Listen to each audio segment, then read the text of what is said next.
En el programa de hoy, la segunda Asamblea Nacional por la Paz propone ley orgánica de hidrocarburos, primera etapa de la serie de historia del sindicalismo colombiano. ¿Y qué papel juegan los medios alternativos y populares en nuestro país? Bienvenidos a Contacto Social, el informativo de los trabajadores.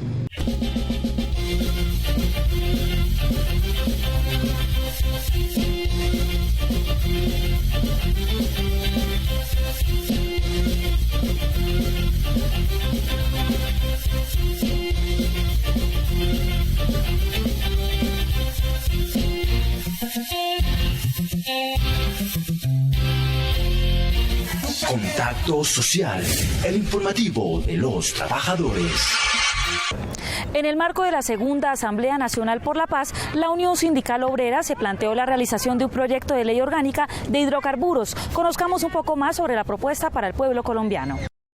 La concentración sin control de la política petrolera en el Poder Ejecutivo de turno, la irrelevancia total del legislativo en estos temas y la conversión de Ecopetrol en una empresa de economía mixta creando la Agencia Nacional de Hidrocarburos son los aspectos claves para entender la realidad petrolera colombiana. Después de promulgar la ley 1760, donde prácticamente el control y la regulación de los hidrocarburos estaban en manos de Ecopetrol, a través de esa ley se abrió lo que fue la Agencia Nacional de Hidrocarburos, donde se le entregó toda la regulación, el manejo y el control de toda la información que tenía Ecopetrol con base en los hallazgos que estaban en esos momentos, de toda la sísmica que se había hecho y de toda la prospección de campos en Colombia, donde esa información estaba en manos de Ecopetrol, pasó a ser a la Agencia Nacional de Hidrocarburos. Ecopetrol solamente ya como una empresa de carácter mixto se atañe también a las regulaciones que hoy la Agencia Nacional emite. Por eso es que hoy en una supuesta libre competencia ingresan todas las empresas multinacionales a feriar nuestro petróleo en Colombia. En Colombia no legisla el Congreso en función de nuestros recursos naturales. El Ejecutivo va acordando con las multinacionales la política. Uno, modelo de concesiones. Segundo, favorecimiento total a la inversión extranjera directa. Tercero, renta mínima, participación de renta mínima, participaciones muy exiguas, regalías que cada día se bajan más y finalmente un modelo de extracción que llamamos extractivista al máximo, que lo que está haciendo es raspar la olla de las reservas petroleras nacionales. Colombia en los últimos 15 años ha fortalecido una nueva política petrolera diseñada por el Poder Ejecutivo a favor de las multinacionales, mientras que en los países vecinos como Ecuador, Venezuela, Bolivia, Perú, Argentina y Brasil han tenido que aceptar los cambios en la participación del Estado dentro de la renta petrolera, sus regalías, impuestos, compensaciones, participación en la producción, cánones y uso de subsuelo son exponencialmente mucho más altos que los de nuestro país actualmente. Este proyecto va encaminado a varias cosas. Uno, que Ecopetrol vuelva nuevamente a ser 100% estatal. Dos, que la renta petrolera que hoy se están llevando las multinacionales, el stake take que le queda al país, que básicamente es del 30%, hoy sea como mínimo del 85%, como lo hacen en otros países como Ecuador, Venezuela, Argentina, donde básicamente la mayoría de la extracción de los recursos mineroenergéticos, en este caso el petróleo y el gas, le quedan a esos países. Tercero, que Colombia es el único país en Latinoamérica donde no cuenta con una ley orgánica de hidrocarburos.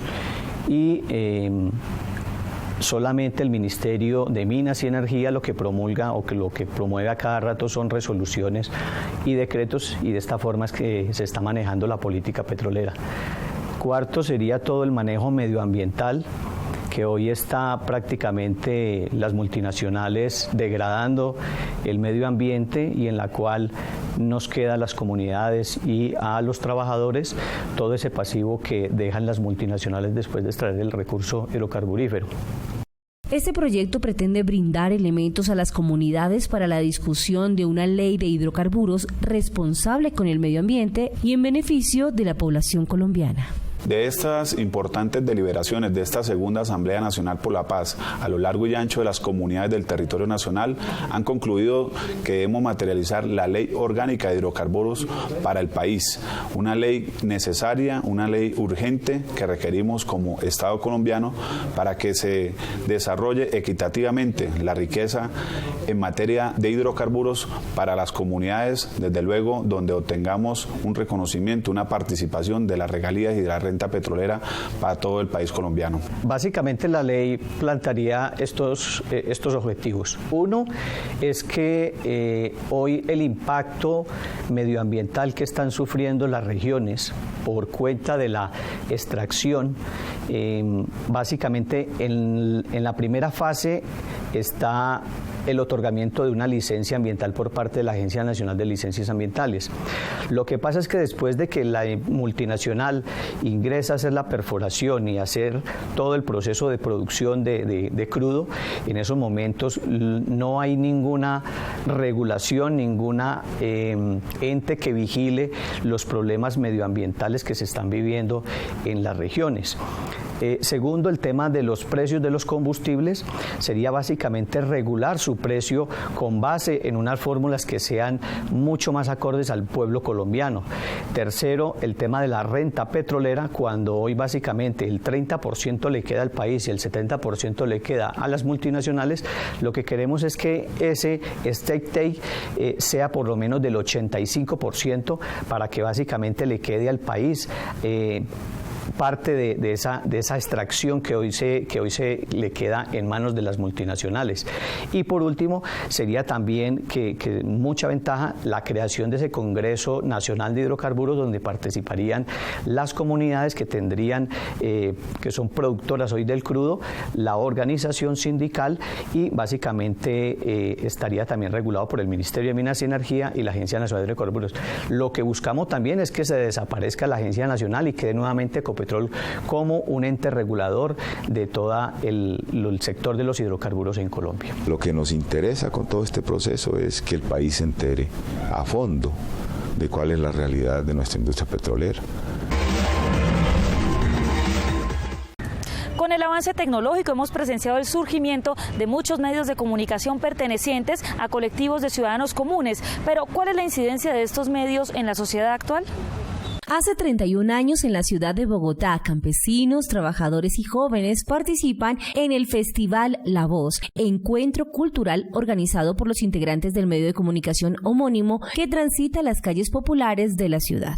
El periódico Voz nace como una propuesta comunicativa de los sectores excluidos, lo que ha permitido un ejercicio democrático del periodismo, del conocimiento y de la información, característica común de otros medios de comunicación alternativos, populares y ciudadanos. Contacto Social quiso conversar con algunos de estos medios de comunicación sobre su razón de ser en la sociedad actual. Comunicación alternativa, bueno, se le dice al grupo de actividades en comunicación que se hacen y que no hacen parte del gremio hegemónico de la comunicación. Hay sí fuertes debates al respecto de si es alternativa comunitaria, popular, contra hegemónica, entre otras, porque la comunicación alternativa como tal nace desde un término de la UNESCO, en proyectos que se hicieron financiados pues por parte de la UNESCO para apoyar supuestamente algunas estrategias comunitarias, pero que no eran realmente comunitarios. Bueno, el movimiento de los festivales es ya una expresión tradicional de la lucha política, un festival por la cultura, por la paz, la democracia y la justicia social. Quiero recordar que este es el 31 festival que fue fundado por Manuel Cepeda Vargas. Tuvo una experiencia de resistencia desde el papel de la prensa en el marco de la dictadura y es efectivamente un ejemplo de lucha y de compromiso y vocación democrática del ejercicio del periodismo. El periódico Voz también es un medio alternativo y cada festival implica una convocatoria a esos medios para que estén junto a nosotros para contrarrestar toda la información hegemónica falsa que se hace desde los grandes medios de comunicación ligados al capital nacional y transnacional. Radicales Libres nace como consecuencia del asesinato el 8 de marzo del 2006 de nuestro ex compañero Óscar Leonardo Salas Ángel. Sobre la base de eso, digamos que llevamos un poco más de 5 años trabajando el programa. Eso de todas maneras nos ha permitido posicionar el programa en el plano internacional a más de 400 emisoras en el mundo. En el contexto de los medios se distinguen dos categorías principales: los medios hegemónicos, que en su mayoría responden a intereses privados, y los no hegemónicos, denominados alternativos, populares, libres, contrahegemónicos, radicales, ciudadanos, entre otros. Muchos de estos están asociados a organizaciones y movimientos sociales, respondiendo a ideas de carácter político que orientan su accionar y que por ello reflejan más de cerca los intereses y realidades de la gente. Los medios alternativos contrahegemónicos son claves, mucho más hoy, en un escenario de construcción de la posibilidad de solución política al conflicto armado en Colombia, en la perspectiva de la participación, de la democracia, entendida como la posibilidad de la construcción colectiva, de la opinión y de la lectura de los hechos, de los sucesos en la política colombiana. Actualmente lo que hacen es contrarrestar las informaciones de los bloques informativos hegemónicos y visibilizar realidades que no están siendo visibilizadas por los grandes medios. Es un periódico que durante toda su historia ha sido fiel defensor de los intereses de los trabajadores, acompañando permanentemente la huelga, los conflictos, la lucha de las distintas sectores sociales en el país. Gran parte de los medios de comunicación alternativos, entre comillas, le juegan a los aparatos, llámese en partidos políticos, grupitos, grupotes, ONGs. Entonces, eso de por sí ya nos coloca ante una problemática. No hay autonomía definitivamente de gran parte de los medios que se dicen ser alternativos. A pesar de los esfuerzos de estos colectivos de comunicación por contribuir en la transformación de la sociedad a través de su acción mediática, de la difusión de la información verídica desde los pueblos y la generación de material educativo, son los grandes medios los que más se siguen consultando, dándoles el aparente monopolio informativo y publicitario de nuestras sociedades, pues en general los medios de comunicación tienen la capacidad de configurar la esfera de opinión pública a partir de la cual se generan políticas y relaciones sociales. Es importante apropiarse de los medios comunitarios, alternativos y populares, porque es allí donde se gesta la información de los pueblos, y es la información que permite la movilización y apoyar ciertas actividades. El Festival del Periódico Voz ya se convierte en que cada año es un escenario de encuentro de la lucha por la paz y por las transformaciones en Colombia. Estos festivales son unos festivales también de unidad con los trabajadores, con el pueblo colombiano, para que acompañen a la prensa alternativa en una información contrahegemónica a la que nos proporcionan los grupos ligados al capital, a las transnacionales, a quienes falsifican la realidad colombiana. Invitamos a los jóvenes fundamentalmente a que se vinculen a los procesos de comunicación con miradas muy críticas de la realidad. Sobre la base de eso, entonces, a los medios alternativos a ser autónomos. Nuestro equipo periodístico de Contacto Social realizó una minuciosa investigación para conocer la naturaleza y la importancia del sindicalismo en la construcción de nuestro país. Aquí, la primera etapa de la serie que pretende rescatar la historia del sindicalismo. Los primeros indicios que se tiene de organización sindical son la Sociedad de Artesanos de Bogotá, creada por Ambrosio López Pinzón y Emeterio Heredia en el año de 1847. Esta organización se fue convirtiendo en un club político y cambió su nombre por el de Sociedad Democrática, promovida por el gobierno liberal, que veía con buenos ojos la existencia de agrupaciones obreras dispuestas a defenderlo en las calles. A partir de allí se crearon varias organizaciones de carácter gremial y mutualista. Las organizaciones de entonces eran heterogéneas, agrupaciones de artesanos dueños de sus propios instrumentos de producción, de confusa ideología y recortados fines reivindicativos. Hasta 1906 se reconoce personería jurídica al primer sindicato de Colombia, que es el Sindicato de Tipógrafos de Bogotá, y en 1909 la Sociedad de Artesanos de Sonsón.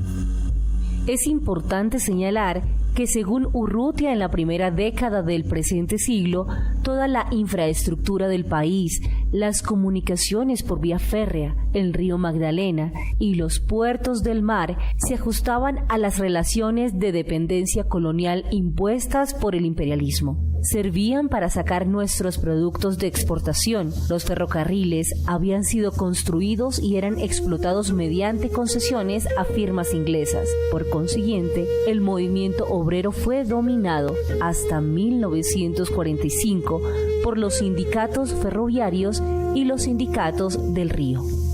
En 1910, durante 5 días, se lleva a cabo una importante huelga de braceros portuarios, obreros de la construcción, transportadores y ferroviarios desde Calamar hasta Barranquilla.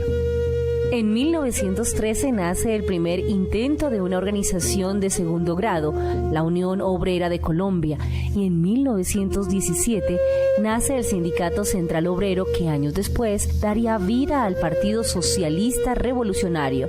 Luego, en 1930, el Pleno ampliado de su Comité Central lo renombraría como Partido Comunista de Colombia. A finales de esta primera década estallan varias huelgas. Se hace especial referencia a la huelga de la Sociedad de Artesanos y Obreros de Cartagena, donde participaron más de 1.000 obreros, la huelga del ferrocarril de Girardot y La Dorada, recién fundada la Sociedad Ferroviaria Nacional, y la huelga de los obreros de la empresa Textil Fabricato. Pero las más importantes acciones huelguísticas de esta etapa se libraron contra empresas norteamericanas ya firmemente asentadas en nuestro país, la Tropical Oil Company en 1924 y 1927 y la Union Fruit Company en 1928. Sobre la huelga de la Tropical Oil, con el impulso del dirigente Raúl Eduardo Maecha, el 7 de octubre de 1924, medio centenar de obreros de Barranca Bermeja iniciaron la huelga, que 2 días después era total. La empresa se negó a negociar, argumentando que los delegados de la sociedad obrera no eran sus empleados. El ministro de Industrias declaró la huelga ilegal y culminó con el despido de más de 1.000 trabajadores. En el tercer Congreso Obrero, realizado en 1926 durante pleno auge huelguístico, María Cano, Ignacio Torres Giraldo y Eduardo Maecha, entre otros, crearon el Partido Socialista Revolucionario PCR. 2 meses después, en enero de 1927, Maecha fue llamado a dirigir la segunda huelga de la Tropical Oil Company, que se extendió a lo largo del río Magdalena hasta el Valle del Cauca. Se declaró el estado de sitio y Maecha fue encarcelado junto a otros dirigentes. PSR echó raíces entre los trabajadores de la Union Fruit Company en la zona bananera y fundó con un grupo de anarquistas españoles e italianos la Unión Sindical de Trabajadores del Magdalena, USTM. Al igual que la huelga de la Tropical Oil Company, la multinacional Union Fruit Company se negó rotundamente a negociar con los trabajadores. Cerca de 25.000 obreros participaron desde el 4 de noviembre de 1928 y un mes después, ante la negativa de negociar el justo pliego, los trabajadores bloquearon las líneas férreas y impidieron que los trenes cargados de frutas llegaran al puerto. Se declaró estado de sitio y se dice que las tropas del Estado asesinaron a más de 1.500 trabajadores. La trágica masacre de las bananeras dio a corto plazo la caída del régimen conservador y el ascenso de los liberales al poder.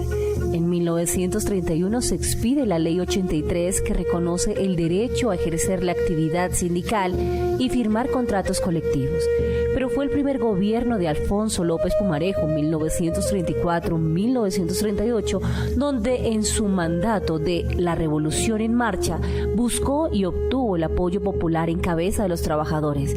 Hasta 1930, el total de sindicatos con personería jurídica sumaban 99, pero solo en el año de 1935 el Estado reconoció 84 y en 1937 legalizó 159.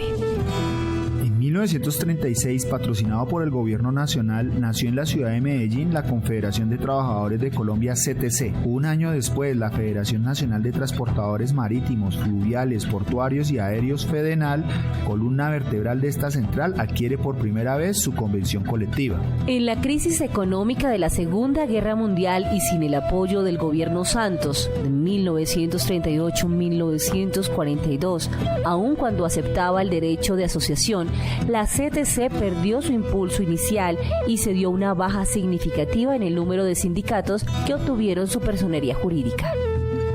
En 1942, Alfonso López vuelve al poder. Su ministro de Trabajo de aquel entonces era el caudillo liberal Jorge Eliezer Gaitán. Sus posiciones transformadoras, reivindicativas y populares acentuaron el descontento al interior de la oligarquía liberal. El 10 de julio de 1944, durante unas maniobras militares, el presidente López fue apresado por un sector del ejército que estaba envuelto en una conspiración derechista y reclamaba el poder. Pero la intentona golpista fracasó de un día para otro, no solo por las rápidas medidas oficiales y la lealtad del grueso de las Fuerzas Armadas, sino también por el decidido y beligerante apoyo de las masas populares que en cabeza de su central CTC se tomaron las calles. En 1945 se promulgó la Ley Sexta, que propendía la protección de los sindicatos mediante la implantación del fuero sindical para los directivos y fundadores y la expresa prohibición del esquirolaje en las huelgas y de la persecución patronal. Finalmente, López es obligado a renunciar a la presidencia, en el fondo una calculada maniobra estratégica de la gran burguesía, y entregó el poder a su adversario, Lleras Camargo.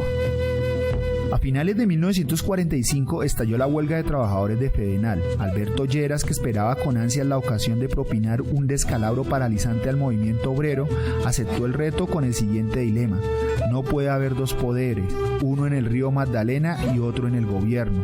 Dispuso que el ejército aplastara la acción huelguística, al mismo tiempo autorizó el despido sin pago de prestaciones a los activistas obreros. FEDENAL quedó destrozada y con ella severamente quebrantados la autoridad, el prestigio y la capacidad de lucha de la CTC. Rota la espina dorsal del sindicalismo, el camino de las fuerzas regresivas contrarias al pueblo se encontró despejado.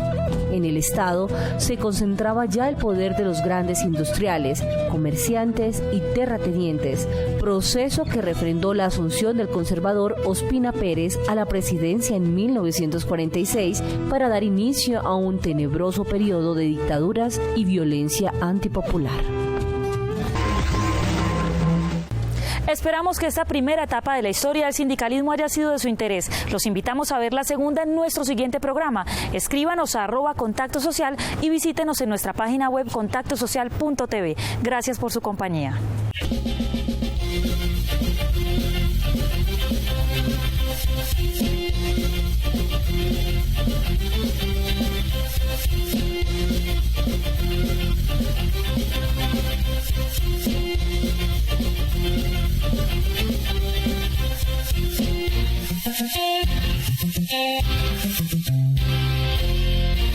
Contacto Social, el informativo de los trabajadores.